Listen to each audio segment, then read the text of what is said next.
Hola, ¿qué tal? Soy Mr. Castrillón, and today we are going to analyze a little bit more about verbs in Spanish. Remember that we have three groups of verbs. We have the AR, the IR, and the ER. And feel free to check our website and see all the videos regarding these verbs. So today we're going to talk about IR verbs. There aren't too many actually in Spanish of these ones. We usually have lots more of AR verbs, but they are very important. And there is one verb that we are going to see at the very end of the lesson that is perhaps essential for us to know and to learn and to basically to memorize because it is used a lot in Spanish, particularly in what we call the future. So let's see today's um, targets for the lesson. Hoy vamos a aprender a conjugar verbos terminados en ir, conjugar verbos regulares en presente simple y vamos a practicar con oraciones y frases comunes. So we're going to be practicing, we are going to be translating some sentences as well, and most importantly, we are going to identify those verbs that end in IR, but also that do require certain changes when we are using them in present, simple present. So what is it? Why are they special? Well, mainly because they end in IR, of course, and because they can come in two ways, regular and irregular. We are going to be talking today about regular verbs mainly.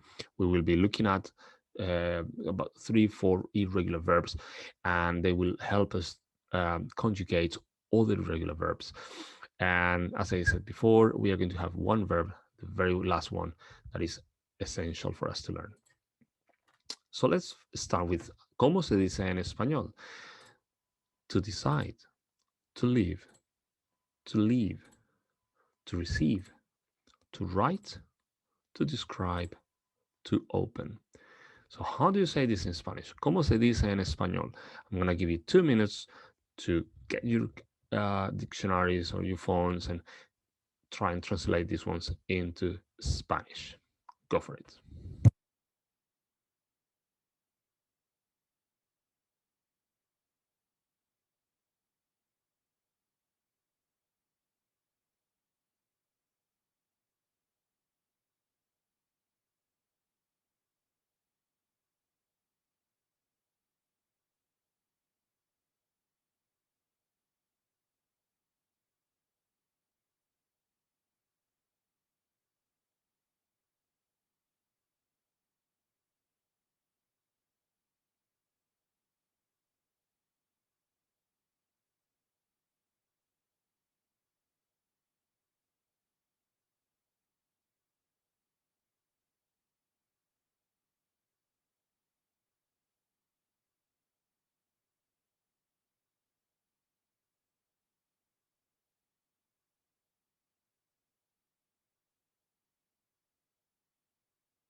How did that go?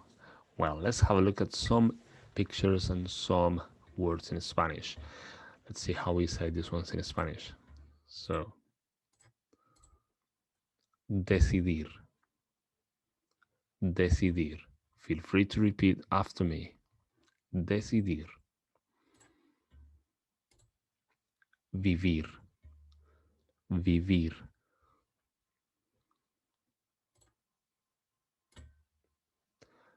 partir, partir. Bear in mind, we do have another one to say leave, and we will be using that one. And funnily enough, it is also an IR verb, but it is irregular. Recibir, recibir. Escribir, escribir. describir, describir, abrir, abrir. Well done. So let's have a look at these different pictures, and I've got the verbs here, but they're missing certain vowels. So I'm going to give you 2 minutes for you to fill in the gaps with the right vowel. Okay, 2 minutes.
How did that go?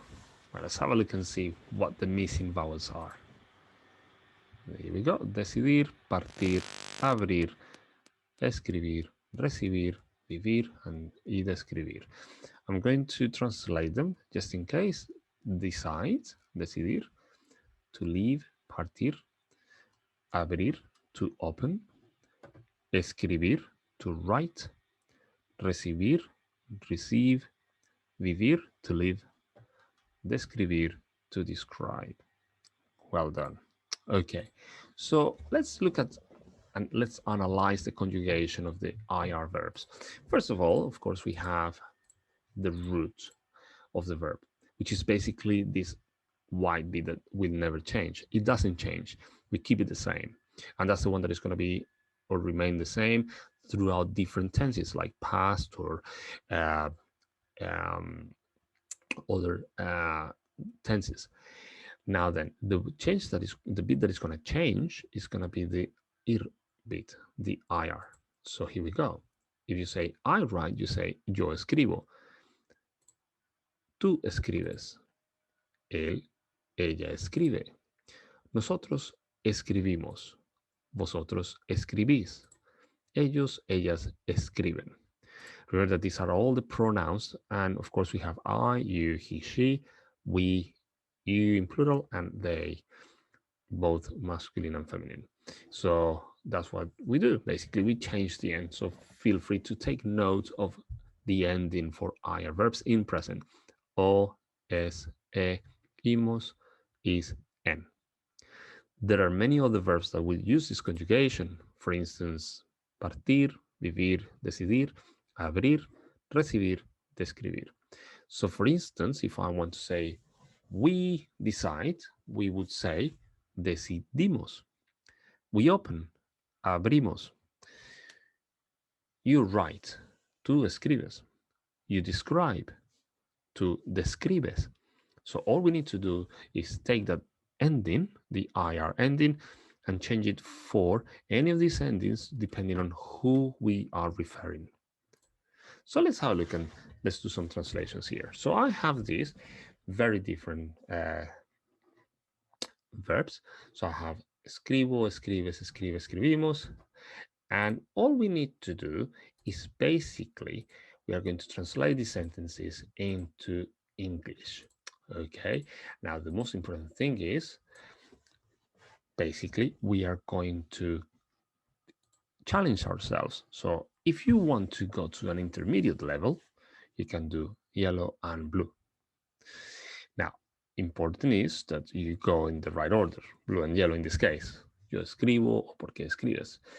And if you want to be really, really good at it, then go for the advanced level, which is the 3 colors. So for example, the first one will say, yo escribo en todas mis clases, which means I write in every single one of my lessons. So I'm going to leave it to you. I'm going to give you 3 minutes to translate as many sentences as possible.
Well, I hope you have translated as many sentences as possible. Really important. The green section here is usually the most important part because you're completing the sentence. You are actually giving extra information. So always try to use these ones as kind of fillers, as sentences or phrases that you can use to complete your own sentences. So it would have been good for you to actually copy them down, to have them as like your data or your bank of phrases for your own sentences.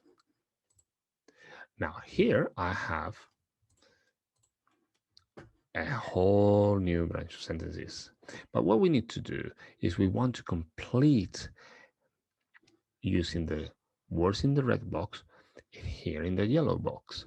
Now I've got vivimos, escribo, escriben, vives, recibimos, vive, reciben, abren, vivís. And what we're going to do is we're going to choose one of those to complete here. Now, write, well, write is escribir. The question is which one goes with yo? And the answer is going to be one of these verbs in this red box.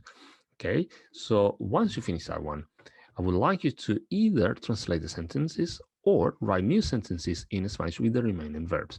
Okay, so I'm going to give you 3 minutes for you to challenge yourself and fill in those gaps and then translate or write new sentences. Go for it.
I'm back. How did that go? Let's have a look and see which verbs we need to use from the red box to complete our missing sentences or our missing verbs. Here we go. En el colegio yo escribo muchísimo. I'm going to translate that for you as well. At school, I write a lot. Mi maestro de español vive en otra ciudad. My Spanish teacher lives in another city. Número 3. Nosotros recibimos llamadas todos los días. We get phone calls every day. Or we receive phone calls every day. Número 4. ¿Dónde vives? Where do you live? Número 5. Mis hermanas abren los regalos. My sisters open the presents or the gifts. Very well done if you managed to complete all of those sentences. If you didn't, that's not a problem. Remember that you can come back to the video, check the video again, pause and play, and then, of course, revise. The most important thing is that you revise as much as you can. Now, we do have some verbs that are irregular. And of course, they are very important. So, for example, let's look at sentir, to feel. Now, we are going to make a change to that E that is underlined. So, let's have a look at this conjugation. Yo siento, tú sientes, él siente, nosotros sentimos, vosotros sentís, ellos sienten. Now, as you can see, we will change it when we are using I, you, he, or they. It won't change when we are talking about ourselves or when we are talking about other people like you, but in plural. Now, all the verbs that will follow this conjugation will be presentir, consentir, mentir. Another irregular verb will be decir, a very important one to say. And the irregularity is slightly different. Have a look at this and take notes of it. Yo digo, tú dices, él dice, ellos dicen. As you can see, we do have to make a change to the whole word. But decimos and decís, it won't change, and it's just the ending that we already saw before. Another verb that uses this structure is predecir. Now, this is the verb I was talking about earlier before. Ir, to go. The reason why you need to learn this verb is because we use it a lot for future tense, as in like, I'm going to do something. We use that structure to actually speak in future tense. And look at this. The change is going to be very different. So the word is going to go from ir to voy, vas, va, vamos, vais, van. This is a very important verb to remember and to memorize. So please do take note of it, copy it down, because of course you are going to see it a lot during your Spanish lessons and throughout your life studying Spanish. We use it a lot in Spanish. I use it when I speak to my friends in Colombia or in Spain, and it's a very crucial word or verb to remember. Now, there are other verbs such as conducir, salir. They are also regular. And do search what or how the verb changes in simple present and compare them to other verbs. And of course, always see what all the verbs are there with IR. Once again, I want to thank you for joining us in another Satchel class. And the most important thing is remember that you can come back, check, rewind, replay the videos, and learn a lot more from them. In the meantime, I want to wish you the very best, and I hope to see you very soon. Muchas gracias. Hasta pronto.